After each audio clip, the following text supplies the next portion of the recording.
तिराहे तक 14 कोसी परिक्रमा मार्ग का विस्तारीकरण कर आज इस संदर्भ में एसडीएम साहब ने हम लोगों को मीटिंग के लिए बुलाया था जन सुनवाई करने के लिए। वो लेकिन किन्हीं कारणों से वो मीटिंग को उन्होंने कैंसिल कर दिया 2 घंटे बैठाने के बाद, वार्ता करने के बाद, और उनका पुनः डेट देंगे। लेकिन एक व्यक्ति विशेष को बचाने के लिए ज़िले के माननीय लोग लगे हैं, ये कहाँ तक न्याय उत्तम है। और मुझे माननीय मुख्यमंत्री जी से है कि अगर उन्हीं की पार्टी की, उन्हीं के सरकार के लोग उनको एक व्यक्ति दबंग अवैध अतिक्रमणकारी को बचाने पे लगेंगे तो सरकार की छवि भी धूमिल हो रही है। इससे सरकार की और 100 बार एप्लीकेशन देने के बाद भी कार्रवाई ना, और क्षेत्र में जाके कहना कि मैं एसडीएम साहब के स्टैनों को पैसा देता हूँ, डीएम साहब के स्टैनों को पैसा देता हूँ, अधिकारियों को पैसा देता हूँ, ये कहाँ तक न्यायोचित है। अगर क्षेत्र में घूम घूम के कहे टैक्सी स्टैंड से कुछ नहीं तो 3 लाख रुपये प्रतिमाह की वसूली मुरारी सिंह यादव जो पूर्व पार्षद हैं वो करते हैं। आप लोग अतिक्रमण के मामले में हम लोगों ने कहा कि जब आपको उत्तर साइड में नजूल की ज़मीन सरकारी खाली पड़ी हुई है और अवैध अतिक्रमण जिसपे माननीय जो पूर्व हमारे जिलाधिकारी महोदय श्री नीतीश कुमार जी थे, उन्होंने रिपोर्ट लगा रखी है कि अवैध अतिक्रमण मुरारी सिंह यादव जी ने कर रखा है। तो अवैध अतिक्रमण खाली कराने में प्रशासन को कोई दिक्कत नहीं होना चाहिए, क्योंकि माननीय मुख्यमंत्री जी की मंशा है कि अवैध अतिक्रमणकारी को हम खाली कराएंगे।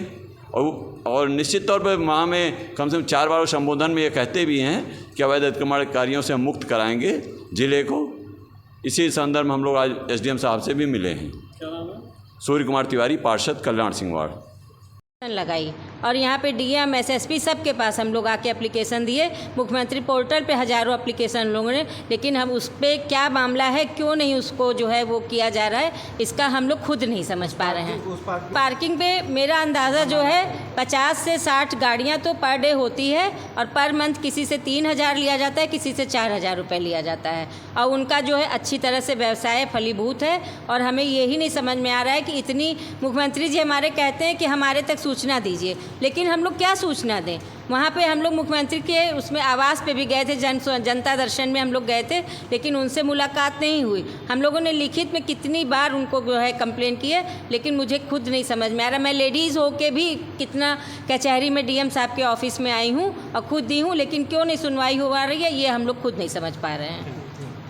से गुलाब नगर प्रकरण है जिसमें जो है चौड़ीकरण होना था 14 कोसी परिक्रमा मार्ग के अंतर्गत, लेकिन उसमें क्या है, कुछ विवाद है कि सामने नजूल सरकार की खाली पड़ी ज़मीन है, उस पर एक व्यक्ति विशेष कब्जा कर रखा है। उसके खिलाफ दक्षिण तरफ खतौनी धारक लोग गए हैं मुकदमे में, और उन लोगों का ये चाहना है कि जिस तरीके से अफीम कोठी से उदिया तक उत्तर दिशा 10 मकान को गिरा करके दक्षिण दिशा भी नजूल ज़मीन को बचाते हुए पूरा 30 मकान को सड़क 2 किलोमीटर बनाई गई, और उसी प्रकरण में रामनगर चौकी से कौशलपुरी मोड़ तक रेलवे की ज़मीन ले लिया गया और दक्षिण दिशा बचाया गया। तो हम प्रशासन से ये जानना चाहते हैं कि क्या कारण है कि नाका हनुमानगढ़ी से गुलाब नगर में उत्तर दिशा की सरकारी ज़मीन को नहीं लिया जा रहा है, अवैध कब्जा नहीं हटाया जा रहा, टैक्सी स्टैंड नहीं हटाया जा रहा है, उसको कौन बचाने में सम्मिलित है। आप लोगों के माध्यम से हम जानना चाहते हैं कि कृपया उसका खुलासा हो कि कौन प्रशासनिक अधिकारी है जो लिप्त है उसमें, कि वो अवैध कब्जा पनप रहा है और उस पर उत्तर दिशा सड़क का निर्माण नहीं हो रहा सरकारी ज़मीन पर। एसडीएम साहब ने कहा कि हम ज़्यादा से ज़्यादा सरकारी ज़मीन का प्रयोग करेंगे, लेकिन जब सरकारी ज़मीन पूरी पड़ी हुई है कई एकड़ में, तो ज़्यादा से ज़्यादा का क्या मतलब है। क्यों हमारे खतौनी धारकों को परेशान किया जा रहा है। 25-30 मकान हैं, सब पुश्तैनी बने हुए हैं। जब उत्तर दिशा में सरकारी ज़मीन पूरी पर्याप्त मात्रा में है तो क्यों नहीं लिया जा रहा, हम आप लोगों के माध्यम से जानना चाहते हैं। आगे आपका? कुमार त्रिपाठी है, कल्याण सिंह वार्ड वासी हूँ मैं। कितने लोग प्रभावित हैं? लगभग इसमें 36 लोग प्रभावित हैं, और सीएजी कंपनी के द्वारा सर्वे भी कराया गया विभाग द्वारा, हाँ सीएल द्वारा, कंपनी द्वारा, जिसमें कंपनी आई थी हमारे यहाँ, उसने देखा भी सब। हमने कंपनी से निवेदन भी किया कि भाई साहब जब सामने सरकारी ज़मीन है तो उसको लिया जाए, तो उन्होंने पूरा सर्वे देख करके पूरा बताया कि हाँ भाई साहब दिख तो रहा ज़मीन हमारे पास है पर्याप्त, हाँ, लेकिन जो है अब सरकारी ज़मीन का इस्तेमाल क्यों नहीं हो रहा वो मुझे नहीं पता है। कोसी परिक्रमा मार्ग में पीड़ित हैं और ज़बरदस्ती हो रहा है हम लोगों के साथ। जो अवैध कब्जेदार हैं वो अच्छी तरह से फल फूट रहे हैं, उनका खामियाजा हम लोग भुगत रहे हैं।